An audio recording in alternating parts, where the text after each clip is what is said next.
बलबुआ हो हे बलबुआ बलबुआ हो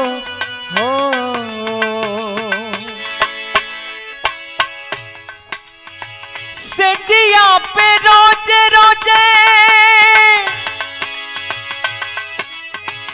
सजिया पे रोजे रोजे डहके जवानी सजिया पे रोजे रोजे डहके जवानी सजिया पे रोजे रोजे डहके जवानी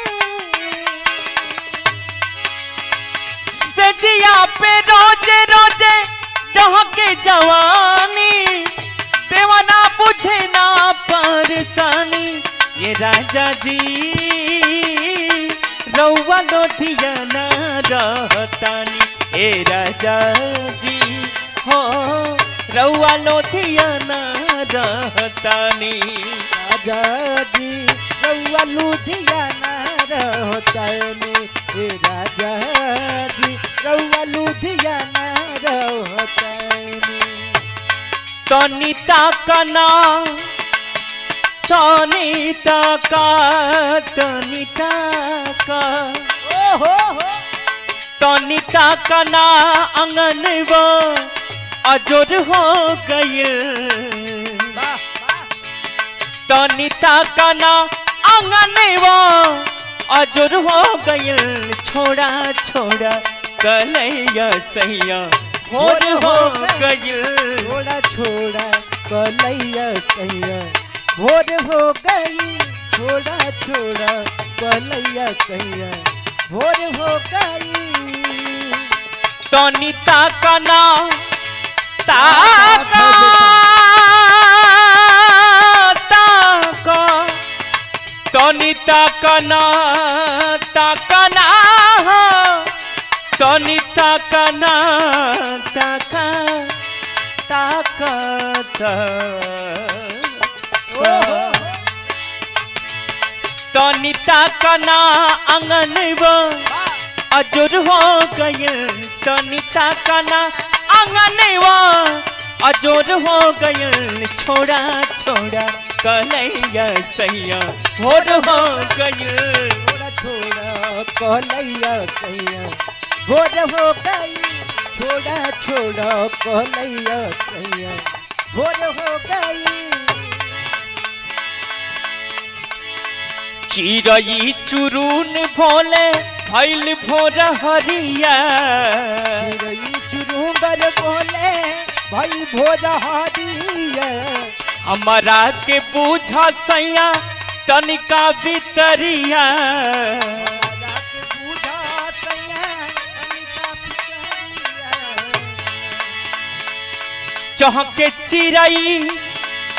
चहके चिड़ई आंगनवा में शोर हो गए चहके चिड़ई आंगनवा में शोर हो गए छोड़ा छोड़ा कलैया सैया भोर हो गए छोड़ा छोड़ा कलैया सैया भोर हो गई छोड़ा छोड़ा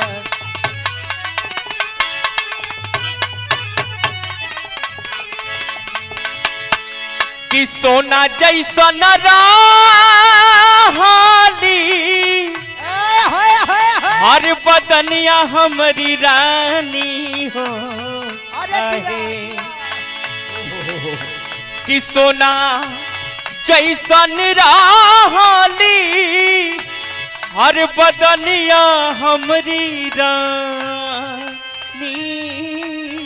हो आहे चेहरा से उतरल काहे चेहरा से उतरल काहे पनिया हमारी रानी हो जरे उतरल काहे पनिया हमारी रानी चेहरा से उतरल चेहरा से उतरल ए रानी हो चेहरा से उतरल।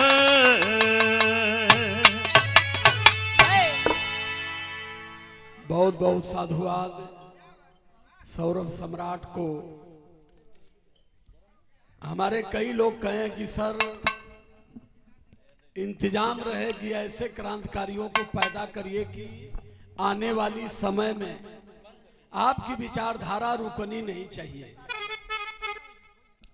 बहुत अच्छे मिशन कलाकार हैं सौरभ, इतनी बड़े थे, तब से हमने इनको पढ़ाया सिखाया, ग्रेजुएट भी हैं, अच्छा कार्यक्रम भी करते हैं, संगत भी करते हैं। तो हमने ऐसे क्रांतिकारियों को हम तैयार कर रहे हैं कि हम रहें या न रहें, लेकिन इस परिवर्तन के जंग में महापुरुषों की विचारधारा का ये आंदोलन कभी कमजोर नहीं पड़ना चाहिए। क्योंकि बाबा साहब अंबेडकर कहे थे कि ऐ मेरे भारत के मूल निवासी समाज के लोगों, जिस आंदोलन को मैंने अकेले खींच करके जहां तक लाया है, आगे न बढ़ा पाना तो इसे पीछे भी मत जाने देना। क्योंकि आंदोलन अगर मेरा पीछे चला गया तो फिर संपत्ति से, सम्मान से, शिक्षा से, स्वाभिमान से आप दूर कर दिए जाओगे। तो गाना तो एक बहाना है, गाते बजाते हैं, लेकिन हमारा मुख्य कार्य है कि संत गुरु महापुरुषों का जो त्याग और बलिदान समाज के प्रति समर्पित रहा, उसको लगातार आगे बढ़ाने का हम काम करते हैं। और बहुत बहुत धन्यवाद करते हैं बहन को, नंदनी को। यहाँ अगर लड़की के मंच पर खड़ा कर देबा तो आधा दयाद का पनिया उतर जाई। बाबा साहब अंबेडकर कहे थे कि बेटियों को पुरुषों के बराबर खड़ा करो, बेटों के बराबर खड़ा करो। बाबा साहब अंबेडकर का सपना था कि जब देश की बेटियां, देश की बहनें मंच पर माइक पकड़ करके जब देश का नेतृत्व शुरू करेंगी, तब जाकर के इस देश में समानता आएगी। तो बड़ी शानदारी से मंच का जो संचालन है, मंच का जो प्रभार है, गीत संगीत के माध्यम से आपने किया। दूसरी चीज कि ककहरा बंद जो था, उसको भी आपने बड़ी खूबसूरती से उतारा। हमारे पिताजी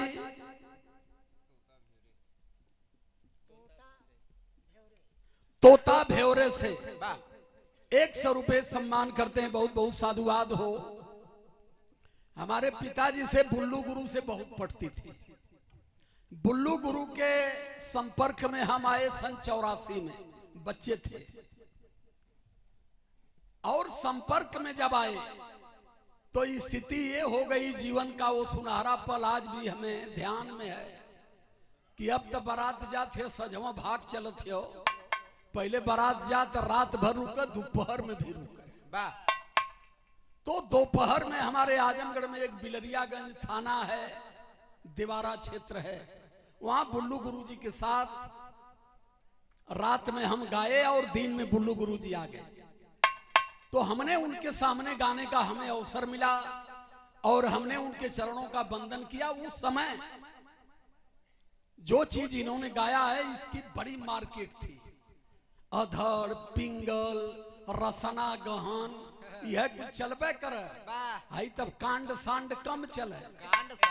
हाँ, तब यह चले जो बहुत मंदर रहे अपने आप के उठा के शायरी में जब लड़ाई होखे लगल, आधा जनता जाना है, आधा ना जाना, लेकिन वो कारीगरी लोग देखते थे। उस समय बुल्लू गुरुजी के द्वारा 2-1 गीत हमें मिली थी। आज भी ध्यान है, पूरा याद तो नहीं है। जब से हम मिशन में आ गए तब से वैसे भी ध्यान से उतर गया। वहां से बिरहा शुरू हुई। अब बिरहा आज कहां आई है? खेत खरियान से बिरहा उठ करके विधानसभा और राज्यसभा तक पहुंच गई। लेकिन उस समय बिरहा की जो गति थी,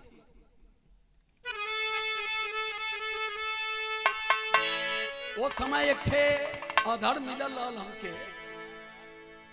अधड़ अब इन के बता दिया जा, गौना का मतलब तो यह ना पूछ पैया गौना के कहल जाला। लवना होला मर्दवा। सुनो बता रहे हैं।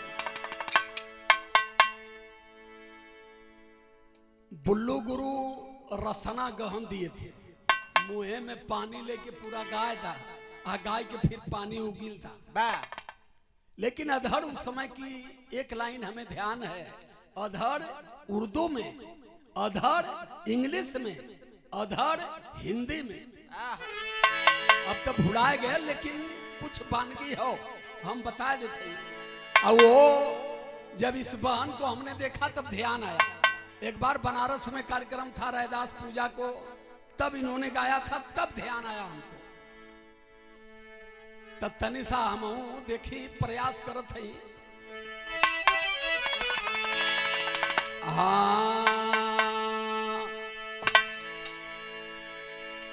अरे लंका की नगरी, चाहे में सुई लगावल जा, चाहे के हाथ से पकड़ जा, ये ओठ पर ओठ नहीं सट सकता। और पूरी लाइन क्लियर हो गई। अरे लंका की नगरी हो, लंका की नगरी, लल्ला लखड़ लाल ललकार दिए लंका की नगरी। लल्ला लखड़ लाल ललकार दिए लंका की नगरी। लल्ला लखड़ लाल ललकार दिए लंका की नगरी। हाँ लंका की नगरी, हो लंका की नगरी, हो लंका की लल्ला लखड़ लाल ललकार दिए लंका की नगरी।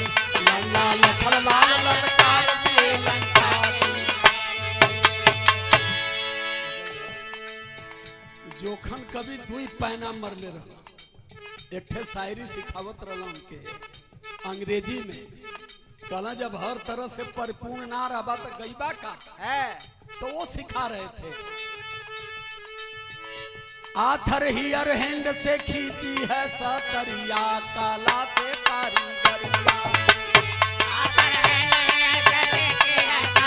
या काला से कारीगरिया, आथर हियर हैंड से खींची है सतरिया, काला से कारीगरिया।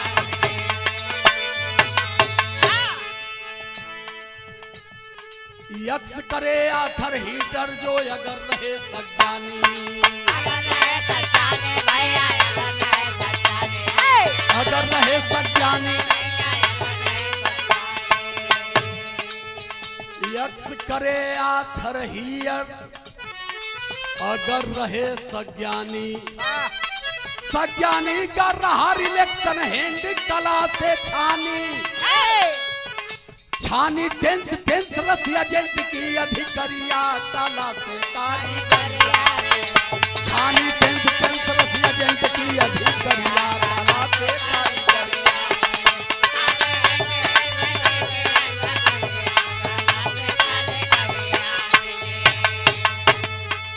वहां से बिरहा उठी। बिरहा कहां ले आई? अरे आगिला गो, आगिला गो बजर पड़ो, ऐसन जवानी हमके लगही सुताली सैया जारी लागो।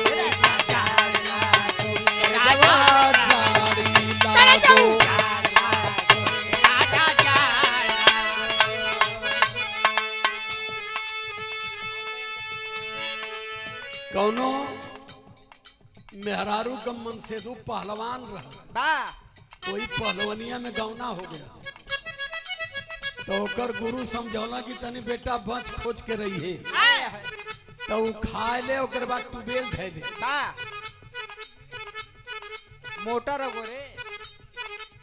वो जब टूबेल धैले तो एक दिन मेहरुआ कहला कि लगत है बहन कुछ जानत बुझत नहीं हो। सबके खियाए भइल, जब भी खाए के जाए लगल तो रोक ले, और रोक के कहत हो, अंग अंग टूटे मोरा देहिया न बसी। अंग अंग टूटे मोरा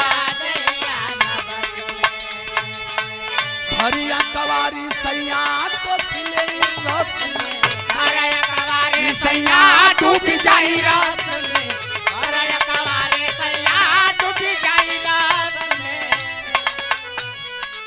अरे काहे नहीं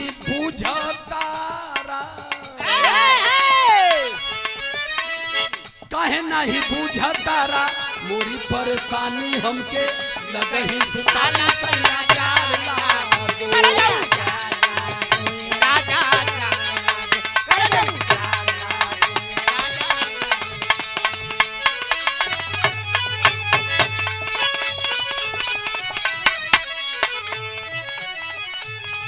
बड़ा बढ़िया गीत नंदनी सुनौली। और राम बनावा मनई मनैया बनावा राम के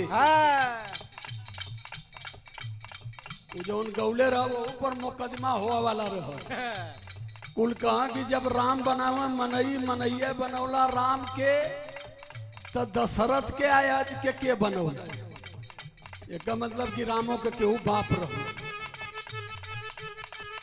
केहू का बनाई जी राम जी बनौले जो। लेकिन है सुना अरे केहू का बनाई जी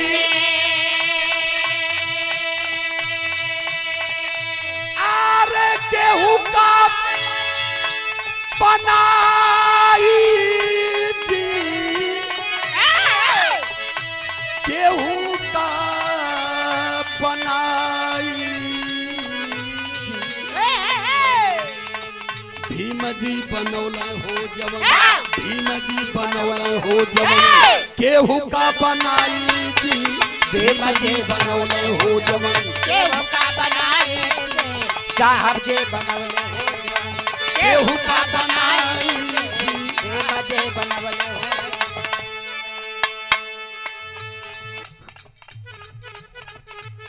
समुद्र में जब भगवान राम लंका पर चढ़ाई किए समुद्र में पुल बांधने जा रहे थे और पुल बांधने के समय जब समुद्र नहीं सूखा तो राम ने धनुष उठाया और राम कहे कि नहीं सूखते हो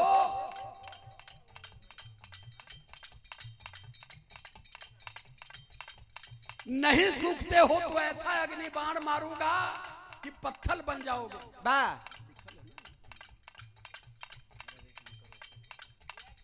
ए रविशंकर वकील उनके पिता श्री राजगनी ग्राम रामपुर मढ़वा से सम्मान करते हैं। बहुत बहुत साधुवाद। बाबू को भी धन्यवाद करते हैं। उपस्थित जनमानस को कोट कोट प्रणाम। जय भीम नमो बुद्धाय। तो उस समय राम ने कहा कि अगर नहीं सूखोगे तो इस बाण से मार करके सुखा दूंगा। तब समुद्र महाराज त्राहिमाम त्राहिमाम करते हुए प्रकट हो गए कि अरे प्रभु आप कहां भटक रहे हो। आपके सेना में दो बड़े इंजीनियर हैं। कौन? नल और नील। उनको लाइए सारे बंदरों को कहिए पाथर लेके आए और नल नील उसी पर राम राम लिखेंगे। आप पत्थर रखते जाएंगे और पुल बनते जाएगा। वो बेला में बानर राम राम लिखे। पूछ दिया जाए कि हिंदी का लिटरेचर कब आया।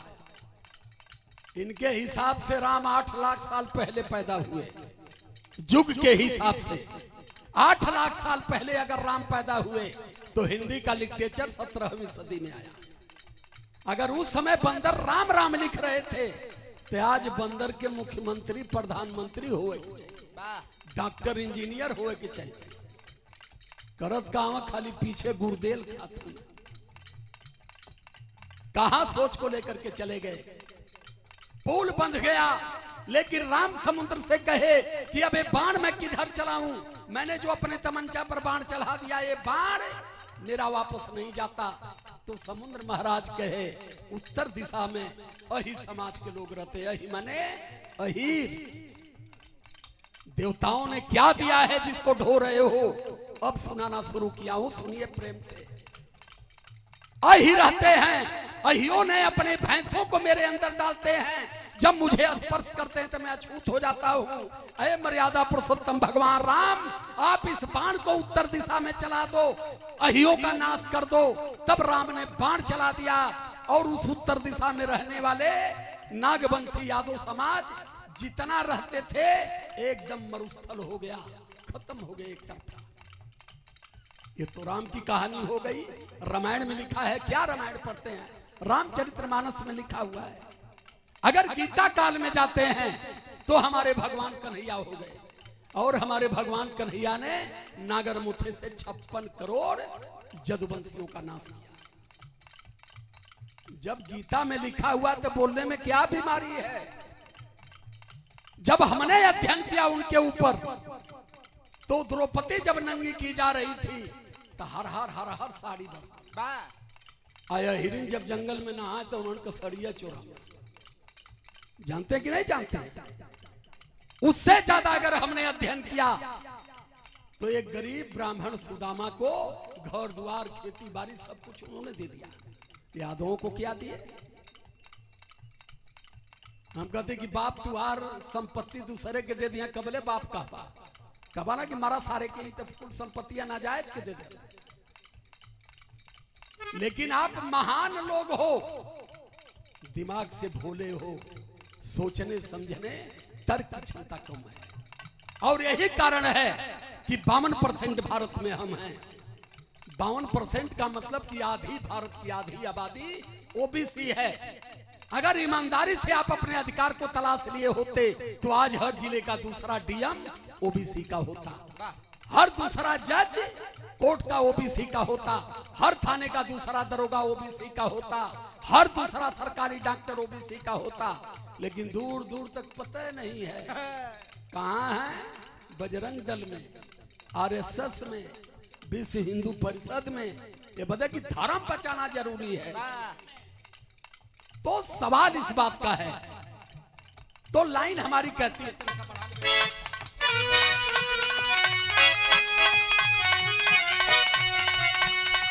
केहू का बनाई, केहू का बनाई, भीम जी बनौला हो जवान, साहब जी बनौला हो जवान, केहू का बनाई, भीम जी बनौला हो जवान, केहू का बनाई, साहब जी बनौला जवान, केहू का बनाई, साहब जी। साहब नहीं होते तो हम प्रधान, प्रमुख, MP, MLA, IAS, PCS, doctor, engineer, सिपाही, दरोगा नहीं हो पाते, केवल स्वप्न देखते। अब राम का कथा बताई देली, कन्हैयो का बताए देली। एक ठे भाई कहला हमरे रंगीला भाई कि महाभारत, तो हमार विचार है कि महाभारत, शिव पुराण, रामायण तीनों मिलाई के ऐसा गाय दे कि सबके आनंद आ जाए। आगे ना चला आवा।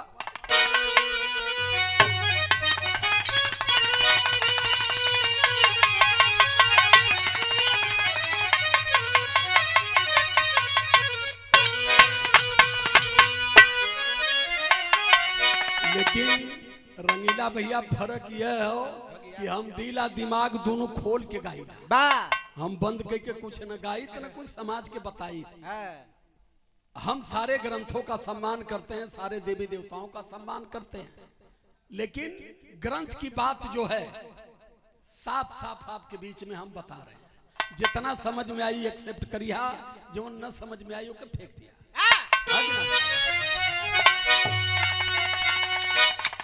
झूठ मिथ्या कहानी बता कर सुनो, भारत भूमि को कचरा बनाया,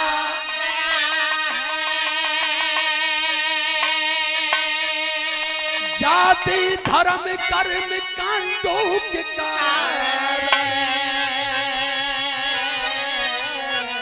मूल निवासियों का सब कुछ मिटाया गया।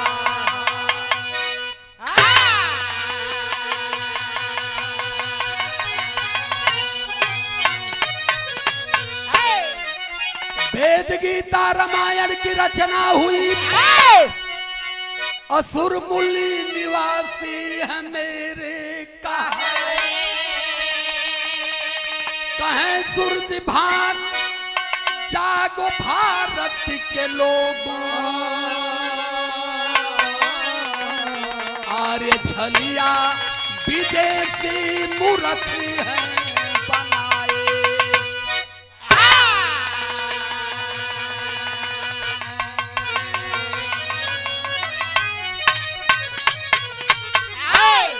आपको विकलांग दिमाग से और दिल से विकलांग बनाने के लिए पहले कौन सा मंत्र खड़ा हुआ? 4 युग बनाए। वाह 4 युग, सतयुग, त्रेता, द्वापर, कलयुग। आज तक हमारे लोग समझ ही नहीं पाए कि कब कलयुग आयल, कब सतयुग रहल, कब त्रेता रहल, एकर मतलब का